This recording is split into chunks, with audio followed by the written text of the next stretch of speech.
सब शास्त्रों का सार तुम्हें बता रहा हूं कि हर समय नाम जप होना चाहिए। पकड़ते रहो, बहुत सुंदर सुंदर शिक्षाएं महाप्रभु ने दी। सब साधनों का सार है हर समय नाम जप होना चाहिए। पहला, प्रेम की उपलब्धि केवल नाम स्मरण से ही होती है।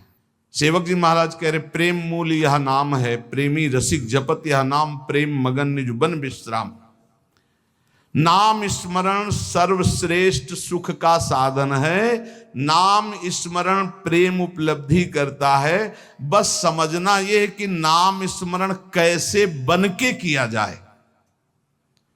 प्रेम प्राप्ति के लिए सबसे पहले साधु संग करना अत्यंत आवश्यक है। साधन है नाम स्मरण। नाम स्मरण की पूर्ति, नाम स्मरण करना, नाम स्मरण बढ़ाना, नाम स्मरण बचाना, ये साधु संग से होता है। शास्त्रों में ढूंढो तो हर बात का आपको प्रमाण मिलेगा। श्री ध्रुवदास जी कह रहे, भजन न होई संग बिनु, भजन बिना नहीं प्रेम। भजन के बिना प्रेम नहीं होगा, भजन बिना साधु संग के नहीं होगा। तो बोले साधन को हरि भजन है, कै सत्संग सहाय। साधु संग सहायता करता है भजन करने में, भजन बढ़ाने में, भजन पचाने में। साधु संग सबसे पहला कर्तव्य है भगवत प्राप्ति का, कि साधु संग करे। साधु संग से नाम कीर्तन, सत्संग, भगवत लीलाओं का कथन श्रवण, नाम जप, ये साधन प्राप्त होने लगते हैं। जंतुर, कलावा, भस्म, राख, एक को बात नहीं कही, नहीं। साधु संग से नाम कीर्तन, सत्संग, भगवत लीलाओं का कथन श्रवण और नाम जप, ये प्राप्त होता है। पकड़ो, यह है साधु संग। इन्हीं जो साधन बताए, साधु संग से इन्हीं साधनों को पकड़ना चाहिए। संसारी लोगों से किसी भी तरह का, वैरागी का कोई संबंध नहीं होना चाहिए। हमें लगता है आज जो अभी चर्चा शुरू हो रही है, ये वैराग्य, बहुत आगे अच्छे उपदेश हैं, ये पकड़ लेना चाहिए, महाप्रभु के उपदेश हैं। विरक्त को चाहिए कि अगर वो एकांत में बैठ करके सोचे कि मेरा कौन, तो पूरा घूमने पर मन को कोई अपना नहीं मिलना चाहिए। गुरु कृपा से आज तक ऐसा ही है, सब श्री जी के हैं, अपना कोई नहीं है। वैरागी को चाहिए कि उसके संबंध के रजिस्टर में एक ही नाम होना चाहिए, हमारे माई श्यामा जू को राज, बस। मेरे तो गिरधर गोपाल, दूसरो न कोई। मीरा जी के रजिस्टर संबंध में, रजिस्टर में जो संबंधी है वो कौन है? बोले मेरे तो गिरधर गोपाल, दूसरो न कोई। और ये संबंध पुष्ट कैसे होता है? बोले साधु संग से। मीरा जी भी यही कहते हैं कि रात दिन संतों का संग करके ये प्रेम बेली जो बोई, तो उस प्रेम बेली में जो अनन्य फल लगा, वो मेरे तो गिरधर गोपाल, दूसरो न कोई। दूसरी बात, पहली बात साधु संग करना है। साधु संग किसे कहते हैं? जिसके संग से भजन बढ़ने लगे, भगवत कथा सुनने को मिले, भगवत अनुराग बढ़े, भगवान नाम कीर्तन, भगवत लीला गायन श्रवण, ये साधु संग। तो साधु संग का परहेज क्या है? संसारी पुरुष का कोई भी संबंध नहीं होना चाहिए। अगर तुम्हारे हृदय को ऐसे राउंड लगाकर जांच करना हो तुम्हें, तो देखो तो एक ही जगह निकले कि हमारे माई श्यामाजू को राज। श्यामाजू के सिवा, जैसे महाप्रभु हरिवंश चंद्र जू कह रहे, मेरे प्राणनाथ श्री श्यामा शपथ करो तृण छिए, कसम खा के कहता हूं श्यामाजू के सिवा हमारा कोई नहीं है। ये बात हुई। अब दूसरी बात है, संसारी लोगों से किसी भी तरह से बात करने का अवसर ना देना। प्रपंच की बातें नहीं। बोधियंता परस्परम का आदेश है भगवान का, मेरी चर्चा करो परस्पर बैठकर, और जहां प्रभु की चर्चा से संसार की तरफ जाने लगे, उठो चल दो। दूसरी आगे की बात, किसी भी वैष्णव को ये नियम पक्का ले लेना चाहिए कि ना किसी की निंदा करेंगे, ना किसी की निंदा सुनेंगे। दिमाग में लिख लो चाहे रजिस्टर में, बहुत जरूरी है, नहीं तो भजन छीण हो जाएगा।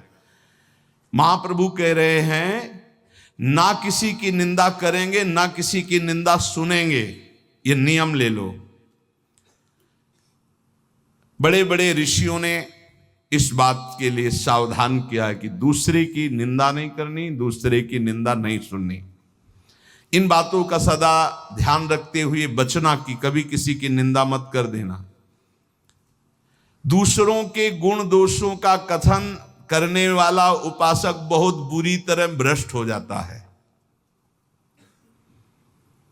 यदि कुछ कहना है तो कृष्ण चर्चा करो, भगवत चर्चा करो, कभी किसी की चर्चा मत करो, प्रभु की चर्चा के सिवा, नहीं तो निंदा होने लगेगी, अपराध बन जाएगा। डरो तब सुख हरिवंश गुण नाम रसना रटत और बहुवचन अति दुखदानी।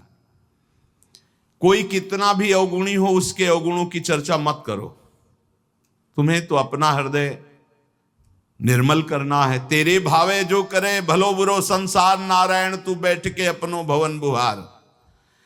देखो ध्यान से सुनना, चाहे कितना बड़ा कोई ज्ञानी हो, ध्यानी हो, जपी हो, पंडित हो, जहां उसने किसी की भी निंदा का वाक्य मुख से निकाला वहीं पतित हो जाएगा, गिर जाएगा, भ्रष्ट हो जाएगा।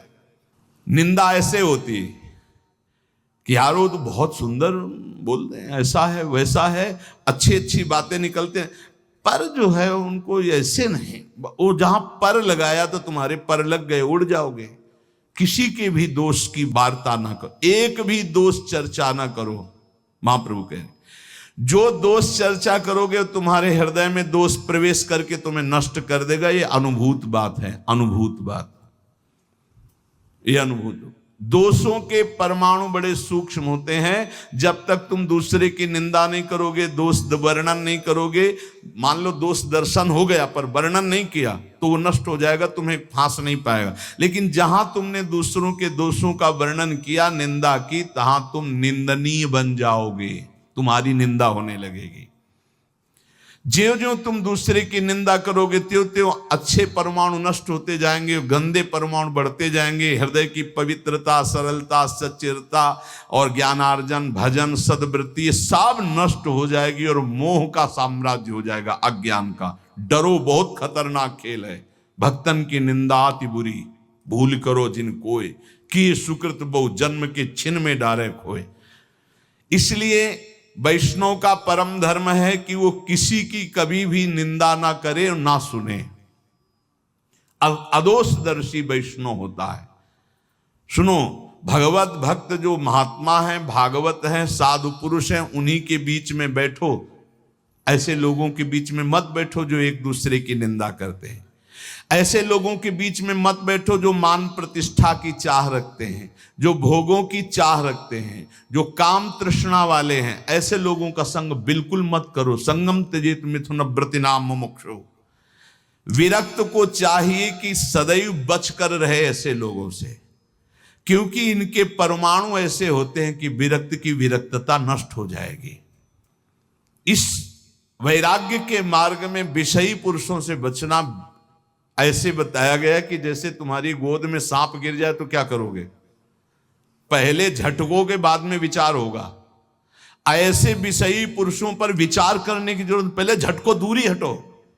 अगर तुम वहां रहे तो सांप का जैसे काम है कि वो काटी लेगा, ऐसे विष चढ़ जाएगा, विषय रूपी विष चढ़ ही जाएगा पक्का।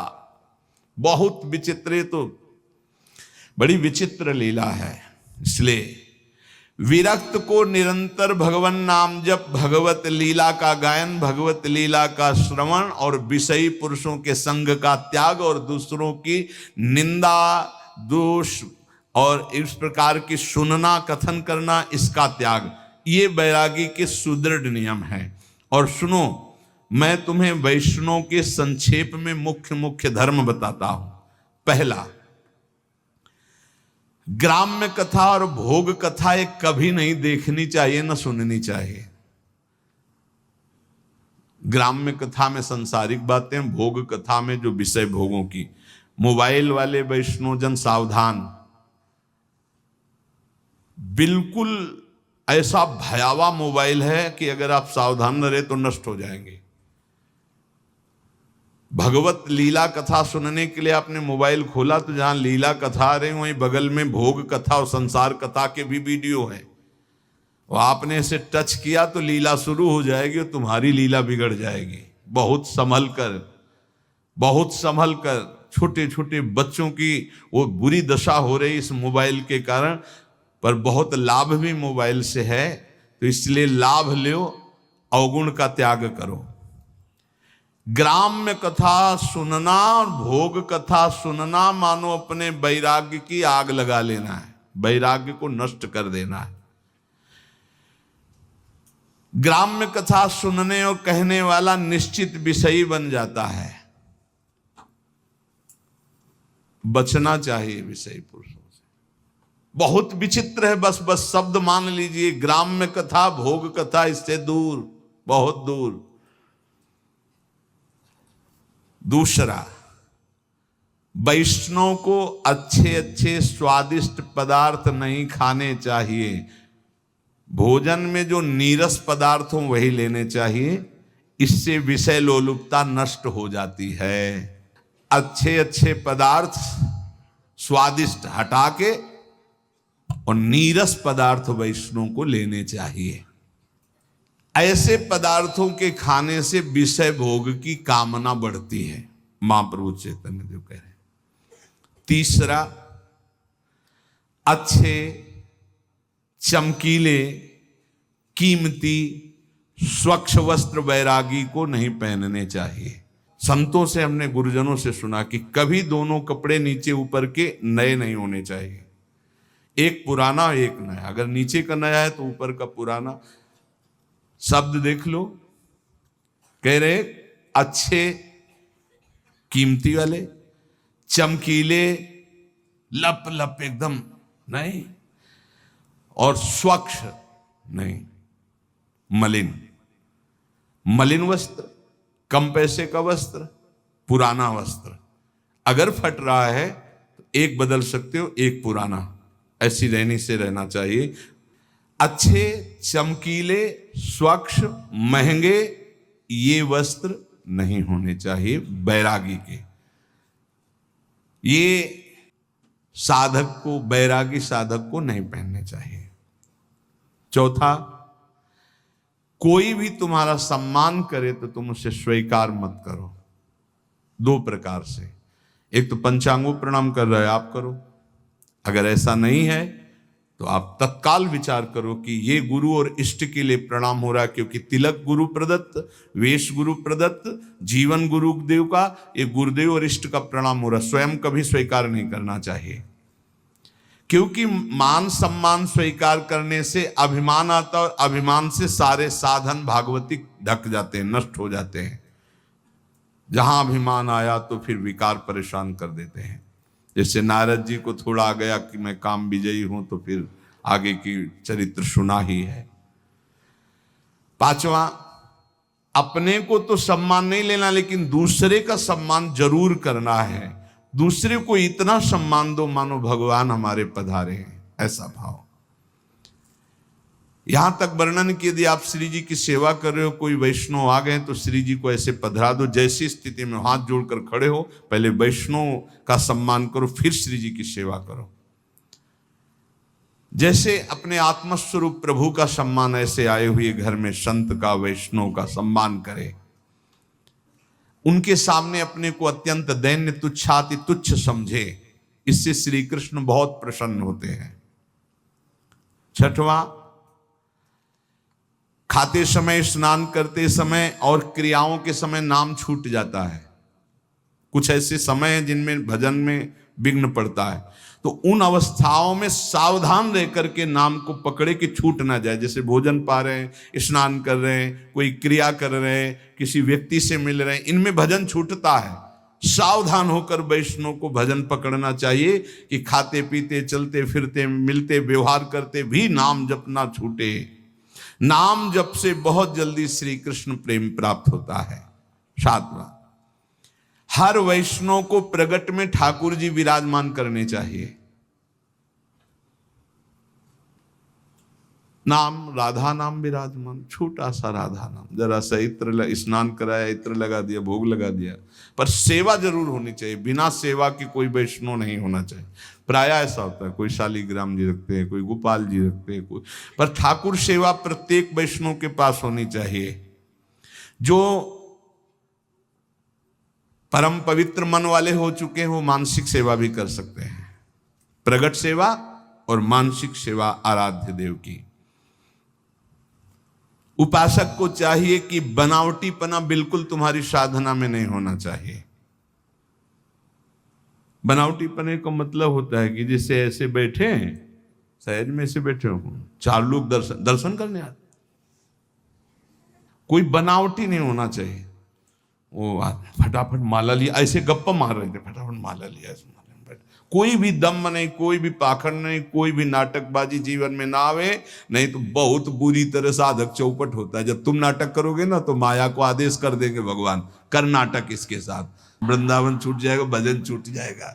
हाँ, इसलिए किसी भी वैष्णव को किसी भी तरह का कोई नाटक नहीं करना चाहिए। नाटक बिल्कुल ठीक नहीं है।